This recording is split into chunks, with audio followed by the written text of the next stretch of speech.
Welcome back, ladies and gentlemen, to the area north of the city of Geldorf, where Anya the Cityfeller and her army rests. A special mission will be given to Anya, one that she is well suited for. I'm Marcus Aurelius, and this is Age of Wonders 3, a roleplay campaign where you, the viewer, gets to make the decisions. And before we talk about the future fate of Anya the Cityfeller, let's discuss the results of the census and the elections. Now, alongside my explanations, I will be putting up the actual results on the screen.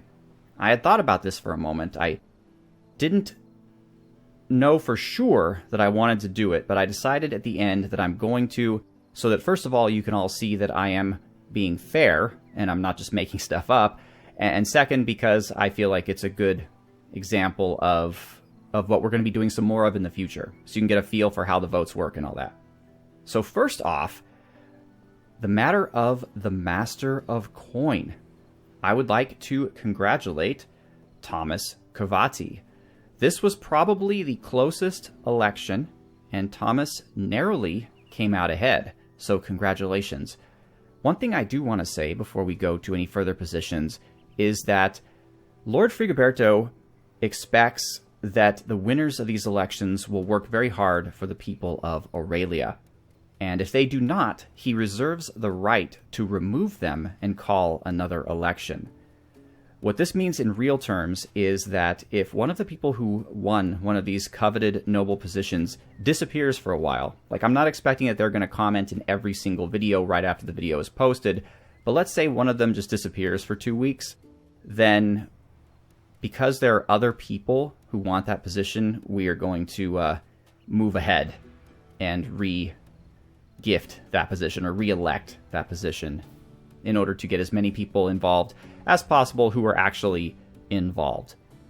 And just look at how cool this shadow is. Like, one thing I love about this game, and I'm just going to say it right out, is the graphics are fantastic. Like, when you're fighting in the battles might be a little simplistic, but they are probably the most beautiful turn-based strategy battles I have seen. Like, if you take a game like Endless Legend and give it the level of detail, like, I understand it's more of a hexy, surrealist type of battle screen, but if you gave it the level of detail that this one has, I mean, that's fantastic. Like, you really feel like the whole cinematic as you're floating in. Anyway, next up for Master of Ships. Now, this one was not nearly as close, and the winner is Admiral Emerson. Quite possibly because of his name probably gave him a leg up. People are like, who should I vote for? Well, how about the one called Admiral? So congratulations, Admiral. You are now the Master of Ships, and I hope to hear your guidance frequently. As far as the envoy to Drus, it falls to Ermanon. Ermanon originally was interested in perhaps visiting the merfolk of Lashanti, but decided at the last minute instead to go to Drus. And this is not an easy job, because they are way on the periphery of Aurelia. And not only that, but they're fighting dragons. So Ermanon is going to have to keep all of his wits about him to survive in that environment. It's going to be quite difficult. With regards to the chief researcher, the victor is Corvus Corax. So congratulations, Corvus. And that's it in terms of our current slate of nobles. Now, with regards to where the people of Aurelia call home, it actually fell down pretty much the way I expected it to, with the most people living in the capital city of Aurelia, over here on the eastern edge of what I will call the Aurelian Valley. This is the home valley where they first arrived in this place from the other world. And the Aurelian Valley encompasses Aurelia in the east and Geldorf in the west. And no surprise, Geldorf is the location of the second most amount of people. Finally, the frontier area between the two and around, though dangerous and ridden with bandits and undead and monsters and other dangerous creatures, is where the third most of our population lives. And finally, coming in last, is those people who are traveling to visit some of our new friends. Now, religion was quite an interesting topic, and it bears a bit more explanation than just a pie chart, because it can't be a pie chart. Many people are polytheistic and worship many gods. But Lord Frigoberto is very proud to say that the largest amount of Aurelians, about a third of them almost, support Stoica, the goddess of wisdom and defense and patience.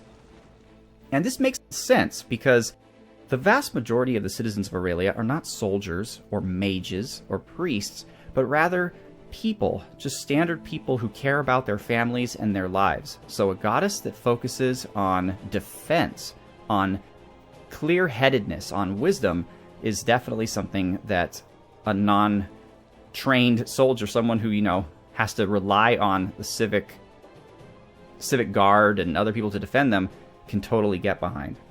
Coming up second, however, is Wodenaz.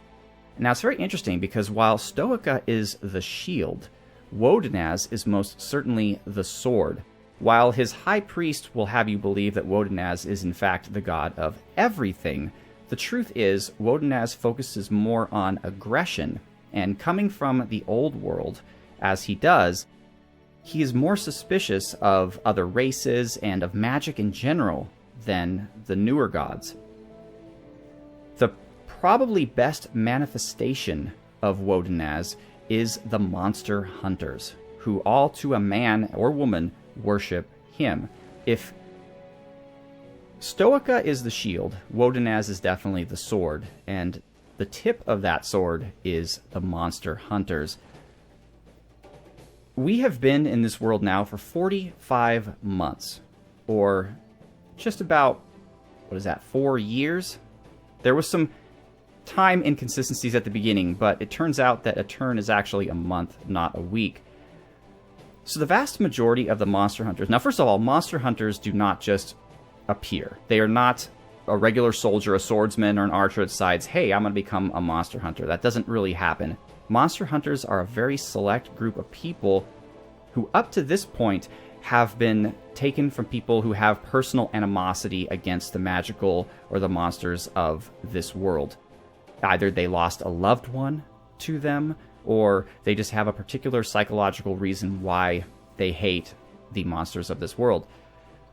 However, now that we've been here for a while and we're quite settled, the new crop of monster hunters actually is being trained by orphans who have lost their parents to the magical creatures or the monsters of the world. So obviously they come pre-built with a suspicion and hatred of things not human, and the cult of Wodenaz grows strong based on that suspicion. Following that is a tie between the Lattice Maiden, the goddess of insanity, the goddess of the Pontifex Maximus, the goddess of berserkers, and Aqua Rise, a relatively new god based on harmony and tranquility. So that's very interesting, and both of those cults are quite well represented. Finally, we have the cults of Njord and the Great Farmer and Necros, who are also well represented.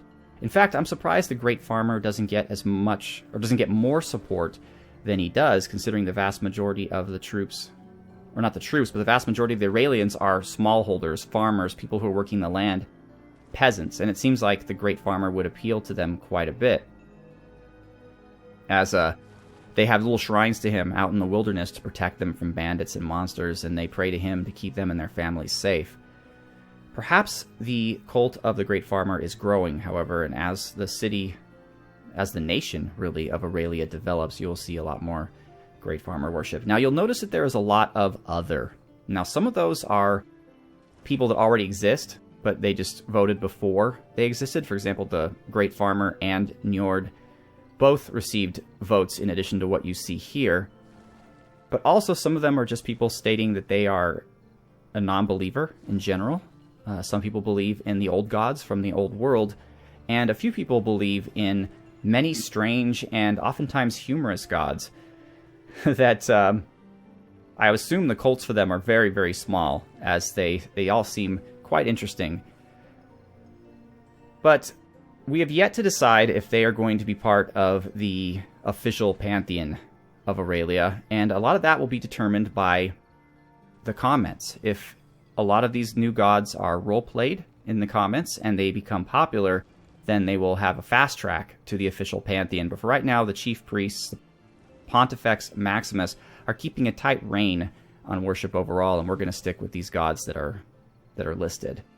So that's just my way of saying if you want your particular made-up god to be better represented, then you need to do the hard work of getting them representation among the citizens of Aurelia, and that is done through the comments. So now you have done your part. You have given me amazing information on where you live, what your beliefs are, and now it's my job to work that in to the narrative and the story that we tell. Not only the gods, but the elected officials and overall the beliefs and feelings of our Aurelians, and I hope to do that well. So, halfway through the video, let's get started. I mentioned earlier that we were going to send Anya on a very important mission, and we are. Anya is going to scout out the underground, because it is within the city limits of Geldorf, and enemies can spring from it at any moment. And Anya is brash, Anya is headstrong, Anya likes to take on important duties, and this is one that she is well suited for. In the meantime, that means that we need to train more monster hunters to help take out these monsters here. While I'm certain that Lord Frigoberto and Ignatius have what it takes with their regular troops, we do want to give them the best chance possible. Now, one thing also is that a member of the council suggested building a second, or third, I should say, city up here. But we find that to be unwise. And the reason why is because that city would invariably clash with the domain of the city of Geldorf. I'm not certain exactly what that means in a real sense, if it will damage the growth of either or both cities, harm the income. But I know that obviously two cities should not be able to share the same domain, and even an initial city starting off, even an outpost, the domain would cross. So it doesn't appear as if founding a city here makes a lot of sense, though others in the council suggest perhaps founding a city up here. That would be far enough away to be viable, but we have not yet explored this area to see if it's even safe. We do know that this area up here is safe, so I'm very surprised that the council is not interested in setting up a city here, especially because we may receive some benefit from setting up a city in the shadow of these great and ancient libraries. Perhaps they will help our magic research or our scholarship. So that's something to consider as well. There's our Frostling. Right now we're going to send that little guy to Geldorf. Preston Garvey, you're going to head back to again try to clear out this node and then this node. Gaspard is just going to defend the city, especially now that we're no longer producing troops. Surandi is going to go north and see what we can find up there. There's a little ocean passage right here that we could take a look at.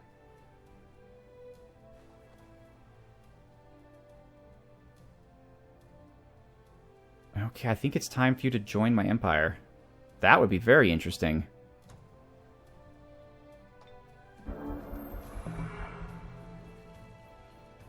Now, what we do need, because we obviously know the name of this valley here, this is the Aurelian Valley, but we need to know what this mountain range is here, this imposing mountain range of ice and snow to the west.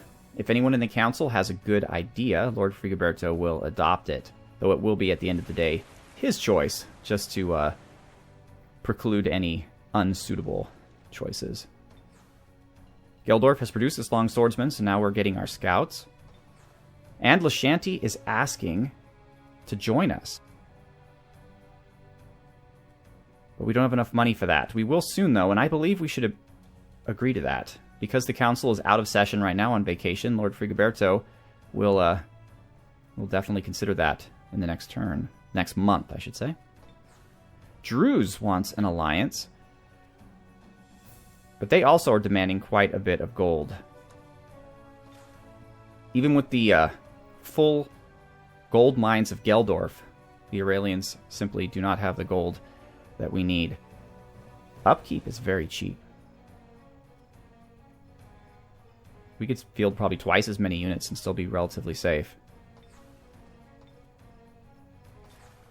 Alright. Preston, And Ignatius. We didn't even have to fight. And the mana node belongs to Geldorf.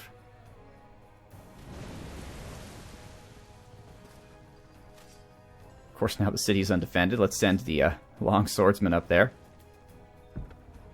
There's our builder. Let's finish the road. Yeah.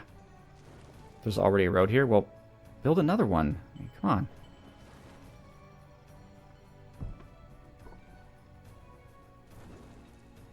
Alright, whatever. So let's go here now, please.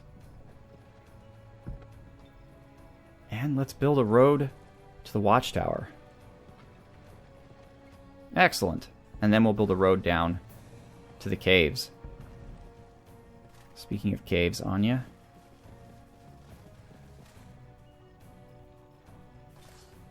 Okay, you're staying. Surandi, let's be careful, but see what's up here. Frostling Ice Queens. I do not believe they have the ability to traverse water. Let us hope not, anyway. It's a narrow river valley with high cliffs that's opening up into some kind of lake. We have Dwarven Axemen here. It's kind of a weird area. We have what appears to be Badlands with fertile lands with ice lands.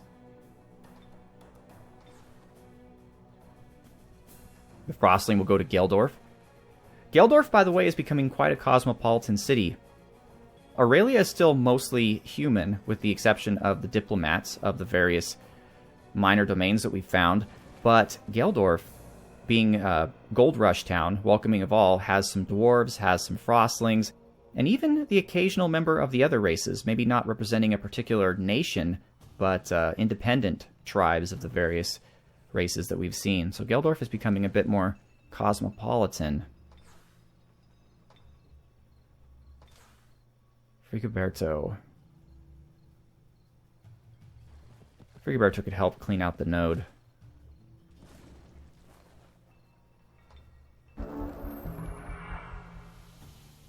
Aurelia has produced her temple and is now working on the stone wall. Geldorf has their scout. Lashanti wants to join us, and yet we still don't have enough money. We actually have less money now than we did. I guess the units that we're building. That's why. The units cost money.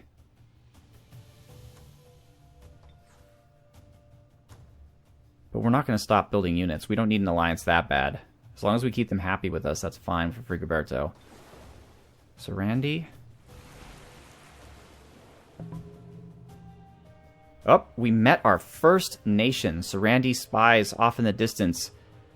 Zoki of Clan Brago. Zoki appears to be a very negative-minded person. You shall die by my hand, weakling. Zoki is slightly evil. And he is a frostling rogue. He is currently indifferent to us. Surandi must rush back with that information. Actually, she's going to see what's off here to the east. The waterway expands. And we have found the domain of Zoki. This is where he is located, to the northeast of Aurelia. Let's see if she can get a little bit closer. Okay, so it appears there's some land here. We're going to swim to the south here and see if there's a land passage for Zoki to get to our lands. If not, then we have a little bit more breathing room. Here's our scout. Heading straight west. Frigoberto staying where he is for right now. Actually, we're not building a road yet. We're going to go to... Well, I suppose we don't need to build a road directly from Geldorf.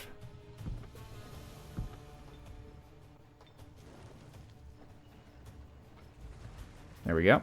And the builder's going to go back to town. Meanwhile, Anya is going to look around out here. Or I should say under here. Here we have a troll, goblin pikeman, and a draconian crusher. So, very much like the surface, just numerous bandits guarding their small territories and their resources. Nothing that we haven't seen before. But again, she's on a mostly reconnaissance mission, so she's not going to necessarily be trying to take any resources. Frigoberto's not going to attack on his own.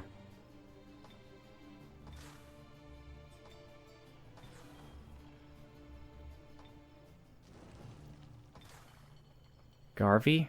There we go, perfect.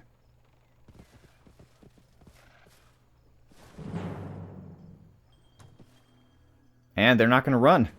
They're going to force us to fight.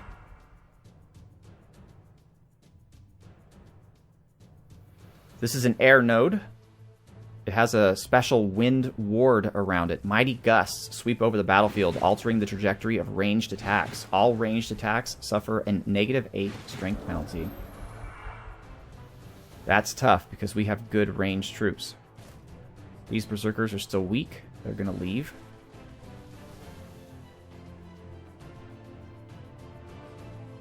What do we have here?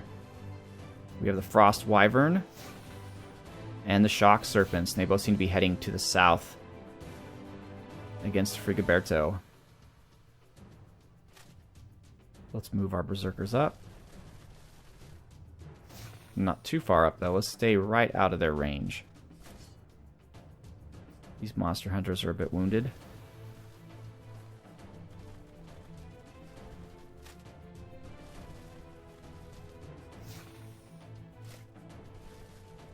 Alright, excellent.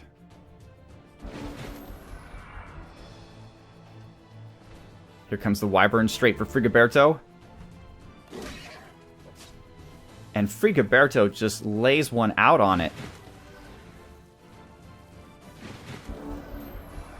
Despite its ferocity and huge size, the Frost Wyvern is not too dangerous, apparently. After Arctica disappeared, our people abandoned the temperate lands. Her ice domain melted. We returned to the Northlands, where perpetual ice grinds the rocks. There we discovered offshoots of frost dragons called frost wyverns. They are small enough to serve as mounts for the bravest heroes. They have a vicious bite and are excellent flyers. Their immunity to the effects of snow and ice make them very mobile in the winter months, when most animals would stay in hibernation or tunnel beneath the snow cover. A few of our kind have made a decent fortune trading frost wyvern eggs for high elf magic. We learned that, of course, from our frostlings who have recently joined us. Monster hunters. Flanking Dragon Slayer and Monster Slayer. Yep.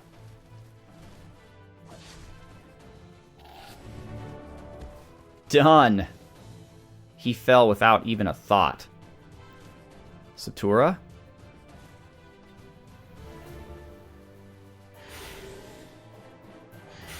Wow, Wind Ward protects them apparently from magic as well. And even with the Wind Ward, I think it's wise to have our archers loose their arrows before we engage in melee.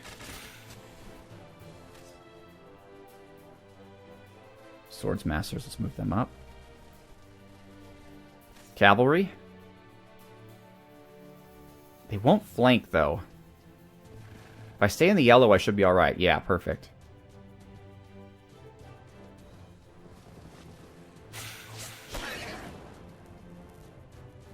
And Frigoberto will end it. Over on this front, we have Preston Garvey. Civic Guard, fire your crossbows. Monster Hunters, do your thing.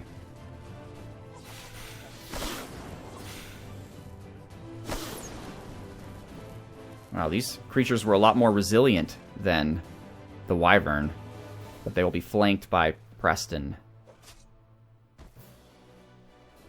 And the node is ours.